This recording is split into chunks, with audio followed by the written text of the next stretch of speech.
opportunity.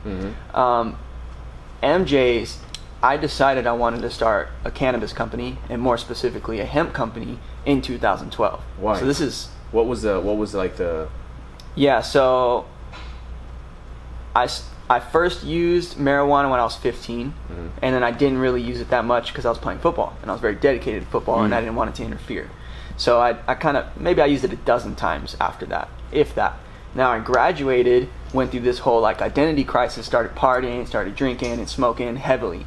But I felt like guilty when I would use marijuana because of everything that you're raised with. You know, like it's gonna leave, you're gonna be addicted, you're gonna be homeless, like you're killing your brain cells, like gateway and all that, all the bullshit. You know, all the bullshit. It's some hardcore shit. You're gonna be homeless. You smoke that fucking joint, you're gonna be homeless. You're gonna be homeless and stupid. Like, fuck. Okay, and I'm over here smoking every day. And so I felt bad every time I would do it, to the point where it would almost ruin the experience, because I'd be high and I'd be like almost not want to be high anymore, because I'm just thinking about like how I'm not supposed to be doing this, you know. And I'm on drugs, you know. It's like that was the concept in my head, like I'm on drugs, like I'm a drug addict. Fucking loser. That's how I was drugs, framing it to myself because of what society was framing marijuana use. But then I took a philosophy course at Lakeview. My dad forced me to go and sign up, because like this is in the middle of me being 18 years old, not knowing what I want to do, and he's like, yo, you got to go sign up for class, like you got to do something with your life. And so he took me, drove me down there, signed me up for classes. Just so happened one of those classes was a philosophy class. To this day, this teacher is the best teacher I've ever had. His name is Dr. Sadler, and he taught me how to think for myself, and he taught me how to question society, question authority, and question your own beliefs. And so I was like, you know what, why am I relying on my parents and my authority figures to tell me what's true about marijuana and cannabis, and then why am I relying on my stoner friends to tell me? Because on the other hand, I had my stoner friends telling me like, oh, it has all these medical uses, it's natural, like it's good for you, like, you know, all the stoner culture. I'm like torn in between. I'm 18 years old, like what do I believe here? I'm like, why am I relying on either of them? Let me go find out the truth for myself. Like that's what philosophy is. It's the love for the truth. That's what it stands for. That's the whole point of philosophy. You're trying to seek the truth. And so I started researching how, why, when, who made cannabis illegal. And I had about an hour and a half break between my classes that semester, and I'll just go to the computer lab and I'll just study all those questions, all the questions I had about cannabis. Why is it illegal? Both the good and the bad rumors surrounding the plant. Like they say it kills brain cells. Where does that come from? Where's the study? Like where did that rumor start? How much of it is real and how much is propaganda? What did you find out about that one particular? I'm curious about that. I got you, bro. Yeah, I got you. So do y'all know Harry J. Anslinger? No. Harry J. Anslinger is one of the 4 people who conspired to make cannabis illegal. Okay. And he was the first head of the Federal Bureau of Narcotics that later became the DEA. Okay. And that was the first one. And it started in 1933, I think. 32 or 33. And he hired this doctor to do this study on marijuana, which like they made up the word, or I'm sure there was some Hispanic and Mexican people using the word marijuana, but they really like pushed it and put it in their law books. But that's not what the plant's called. The plant's called cannabis. But they really pushed it so they could use these racial, you know, reasons for why the plant was bad. But that's another story. So it wasn't like a Spanish term that was used for the cannabis plant. It wasn't called like, it wasn't, we like Mexicans, Hispanics, Latinos wouldn't refer to it as marijuana, like in their that's why I say, like, I think there probably were some, but there was other words for it. Okay. But it was the United States government that really pushed it. And they really like push, and it's even in our law books to this day. When they refer to cannabis, they refer to it as marijuana, but because they're white and they don't understand Spanish, it's spelled with an H. In all of our law books, it's spelled with an H because they didn't know that in Spanish it's a J. But anyways, Harry J. Anslinger hired this doctor. He's like, hey, we need to do the study on cannabis or marijuana, and we need to see like its effects. So what they did, you can go and look up how they conducted the study. What they did is they attached a gas mask to a monkey, and then that gas mask pumped, I don't remember the exact number, it was somewhere around like 30 joints, and they in the text they like specifically say Colombian strength joints.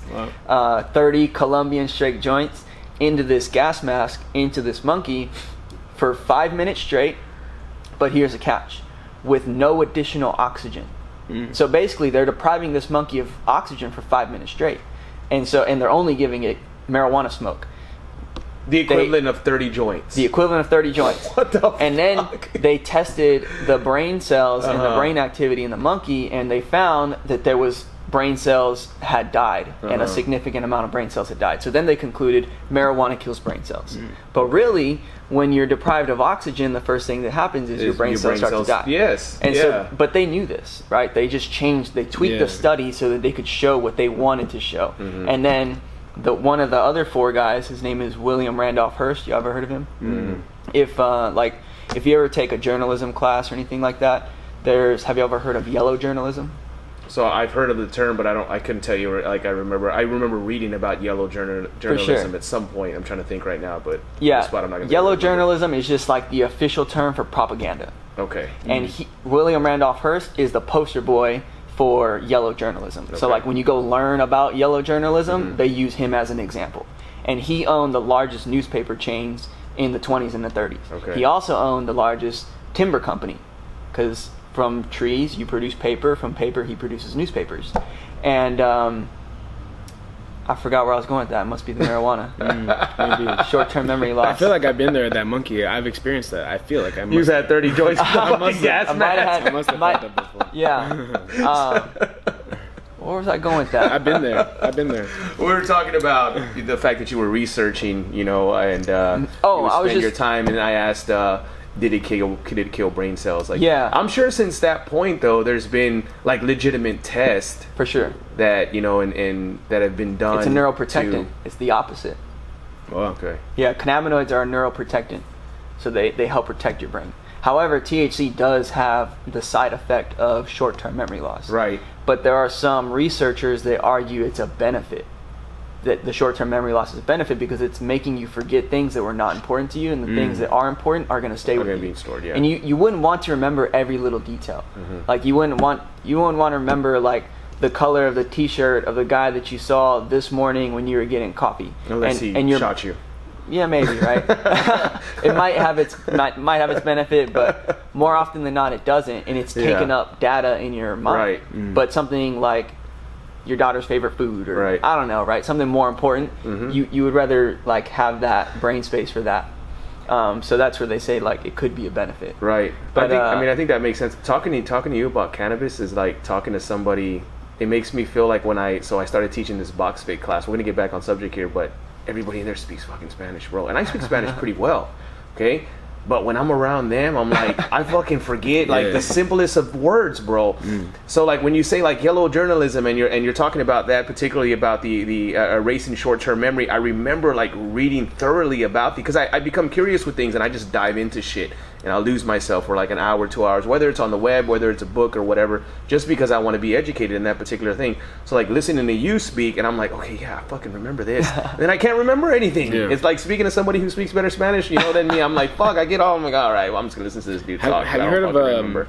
I've been smoking this. What is it? Delta 8. Have you heard of Delta 8? Yeah, for sure. Yeah. I've been doing that, but I hear it's like a new thing. It's like only legal for another year or so, like something like that. Like.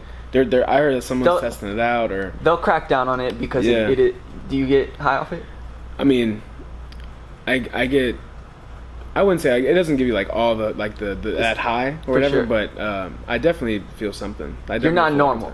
Yeah, for sure. Yeah. You're noticeably not the same. Noticeably not the same. It's all different. Like when I'm actually.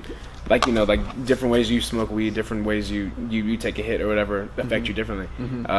This one I felt like it's kind of like smoking a cart, but it's kind of like it has that high feeling, definitely. Yeah, you are different for sure. For sure. But it's like I don't know. In my mind, I'm saying CBD doesn't get you high. It makes you feel good. It makes your body feel great. It's like a good middle ground. You know what I'm saying? Like for me, I feel like that. But it's like a step above CBD, like a little bit of a high. I mean, like, if you were to ingest like maybe 4 or 5 milligrams of like THC, you would. Is that I'm asking? Is that THC. Like an equivalent? It is, right? But it's Delta 8 THC. Yeah. So what I'm saying is though, like the, I guess average user, if they ingest like maybe like 5 milligrams, maybe like 5 to 6 milligrams of some THC edible, they'll feel a high. No, just in general. I'm asking if Delta 8 is is comparable to that type of dosage of like from I don't know. an edible That's a good standpoint? question. I would say like for me, because you're saying it's between CBD So, and like getting this, high, like- actually getting high. You know. you know what it's like. I don't know. It's I've only done it for like a week. I've only had it for like a week. You did and a I've been cart? doing it. I do a cart. Yeah. I've only been doing it for about a week. I do feel noticeably different, but it's almost like this. Like when I'm smoking THC, and then if I add a little bit of CBD, all of a sudden it's like everything. It's like a domino effect. Like everything sure. starts like heightening.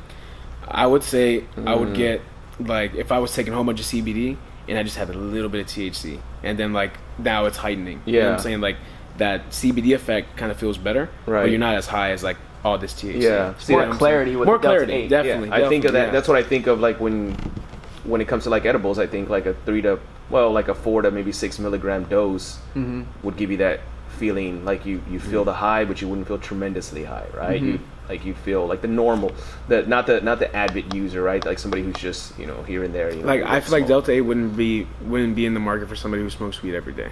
You know what I'm saying? Right. Like, who's smoking THC every day? Right. Like maybe depending on what you want to do, but I think like you wouldn't want it. Like you wouldn't want to spend $50 on a Delta 8 cart. You'd rather spend $75 on like actual flower. Yeah. So I know Delta you know 9. about Delta 8. But- Yeah. So there's Delta 8 and Delta 9. Yeah, Yeah. that's what the Delta 9 is illegal. That's the catch, right? Delta 8 is legal right now. Because of the dosage? No, because it's so new. The government didn't even know about Delta 8. Okay, so what is Delta 8? Is it a type of flower? Delta 8 is a cannabinoid. So there's over 80 cannabinoids in the okay. plant, right? And yeah. CBD and THC are the most prevalent and most popular right. because they're the most prevalent.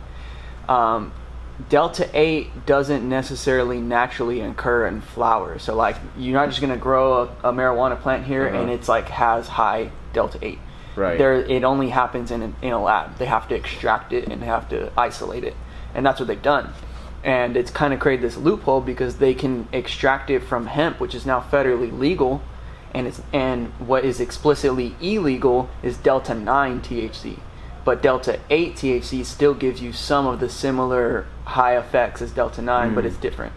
But so I haven't tried the cart. I've only tried edibles, and I'm high. It's interesting, yeah. But it is a different high. It is. How you described it, I think is the best way, and it's hard to describe. It is because I mean, I think people are so used to either one or the other. You're either using CBDs and you feel the bodily effect, or you are using different forms of THC and you know how that affects you.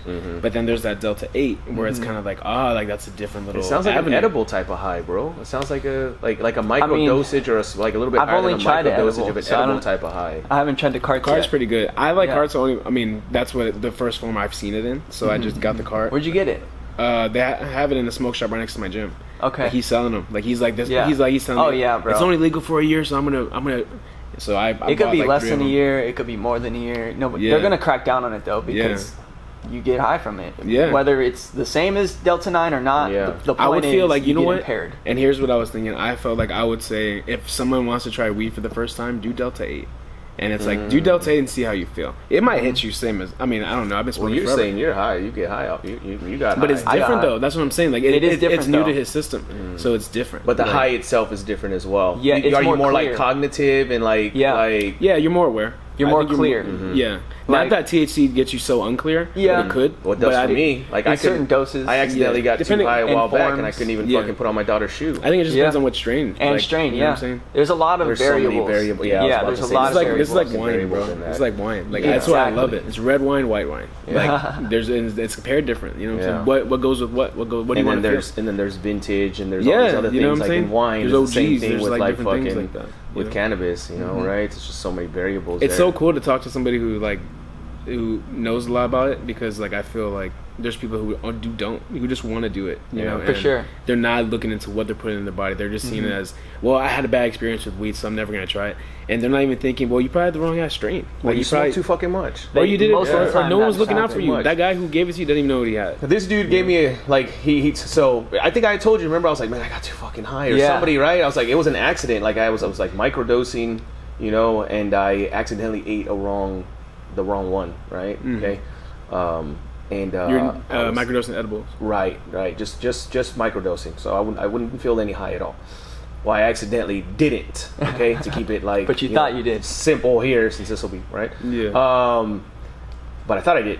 Then I realized I didn't, and then I was like, oh shit. Okay, So I was like, all right, I got some time. Which is usually someone's first experience with edibles. And fucking, I had done like a smaller dose before where I was like, maybe like 10 milligrams before. So I was cool. Yeah, I made it through that. Like, okay. And I was in a cool environment, but this was like 40 milligrams. I was just like, oh shit, bro. Yeah.